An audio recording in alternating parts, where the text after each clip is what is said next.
generations. So it makes sense that a person who's had a long family affiliation comes back and wants to serve the city. But इसमें मेरे 2-3 और सवाल निकल के आते हैं. Yeah.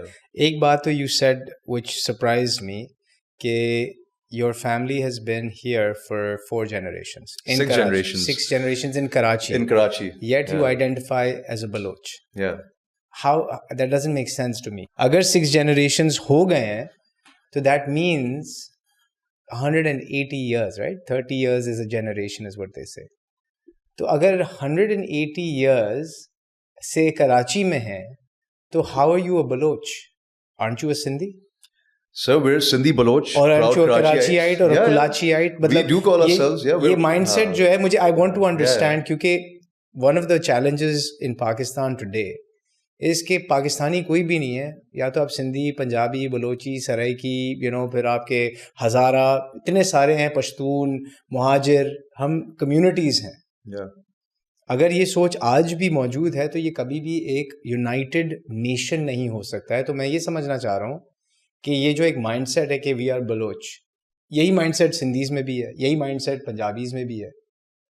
Where does this come from? And why does it remain even though you're no longer in that physical location for 180 years? So first off, I think कि ये I would say further identification जो हम लोग करते हैं as Baloch or Sindhi, Pakhtuns, this is meant to be celebrated because देखो हम लोग या कोई भी ethnicity out there, they've been Baloch or Sindhi or Pakhtuns far longer than Pakistan has existed.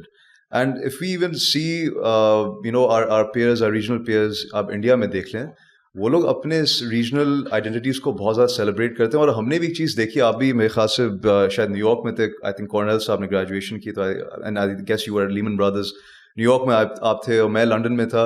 इन शहरों की खूबसूरती किस चीज़ में, कहाँ से वो ओरिजिनेट करी? द फैक्ट कि there was a diverse population, right?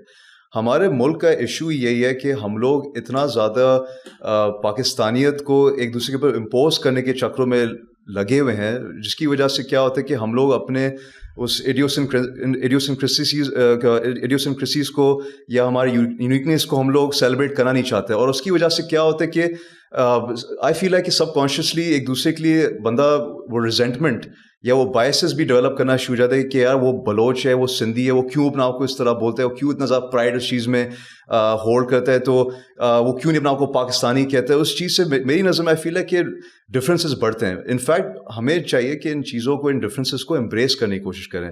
आपने सही कहा कि हम लोग चाहे हम लोग बलोच हो जाएं या कोई भी और एथनिसिटीज़, हम लोग जनरली कहते हैं बातें कि हम लोग ये एथनिसिटी हमारे लिए फ़ख्र की बात है. इस चीज़ को हम लोग नेगेटिवली क्यों देखते हैं? What do you mean celebrate करना चाहिए भाई? हम नेगेटिव सही कहा, बिल्कुल. I think that's a very very valid answer and I like the way you framed it. What is the difference between celebrating your, let's say, ancestry versus जो यहाँ पे एक negative perception create किया जाता है? In your mind, what's the difference? So difference here, right? Like let's say कि अभी भी in today's day and age, we're all connected on social media. हम लोग देखते हैं कि let's say जब ये कोई पंजाबी culture day कोई celebrate कर रहा होता है या सिंधी culture day celebrate करते हैं, बलोच culture day celebrate कर रहा होता है, literally everyone starts trolling each other कि यार कि ये कहाँ से अंदरूने सिंधी, अंदरूने बलूचिस्तान से जाहिल लोग उठकर आ गए हमारे शहरों में. As I said, हम लोग, मेरी फैमिली इस शहर में पिछले 6 जनरेशन से मौजूद है. हम लोग की बड़ी कुर्बानी है इस शहर के लिए. मेरे परदादा ने बैक इन द डे, क्या आपको पता है कायद-ए-आज़म का मज़ार भी हम लोग की फैमिली की ज़मीन पर बिल्ट है? Really? Yeah, it was donated by my great grandfather. In fact, his father, खुदात गबोल, खुदात कॉलोनी का आपने शायद नाम भी सुना होगा इर्द-गिर्द इलाके में. It's named after my great grandfather's father. He donated those lands to help inhabitate the immigrants who were coming from India, which obviously was our responsibility, and we fulfilled that responsibility. And आप खुद भी देखते होंगे कि स्कूलों में बार-बार एक चीज़ को मैं विटनेस करता हूँ, और इस खुद चीज़ को मैं शायद खुद भी इन पर्सनल कैपेसिटी विटनेस किया कि जब मैं for example let's say Urdu में बात करता था बच्चों ने स्कूल में, तो टीचर्स आके डांटते थे, आप उर्दू में क्यों बात कर रहे हैं, इंग्लिश में बात करें. कहने मकसद है कि अगर आप लाहौर में चले अगेन कि लेट्स से कि अगर आपका फैमिली टंग आपका सराइकी है या पंजाबी, आप उस चीज़ को बोलते हैं, आप क्यों पंजाबी में बात करें, क्यों सराइकी में बात करें, तो हमें एज ए नेशन हम लोग को अपने इन कल्चर ट्रेडिशंस को अपहोल्ड करना चाहिए। ये नहीं कि उसको शन करें कि बोले क्योंकि वो बंदा अंग्रेज़ी में बात करे, क्योंकि वो उर्दू में बात करे, खालिस उर्दू में, तो वही एक पढ़ा लिखा एक तहजीब याफ्ता सोसाइटी का हिस्सेदार, अदरवाइज वो एक जाहिल है या उसका कहने मकसद सोसाइटी में हिस्सा नहीं है। तो ये एक माइंडसेट एक अनफॉर्चुनेटली परसिस्ट करता है हमारे आम आई वुड से पॉपुलस में, आम आदमी के दिमाग में, या एटलीस्ट जिसका वो एक कल्चरल ट्रेडिशनल बैकग्राउंड नहीं है, या लेट्स से कि ओवर द इयर्स उसको कन्विंस कर दिया कि आपने एक सर्टन अंदाज से आपको पेश होना सोसाइटी में, उसके लिए उसके दिमाग में ये बायसेस के तौर पे ये क्रिएट हो गई हैं, जो कि आई फील है कि हमें इन बायसेस को एड्रेस करना चाहिए। एंड आई फील है कि it's very important to have conversations about these differences, about these cultural nuances which one should uphold instead of being ashamed of them or trying to shun them away.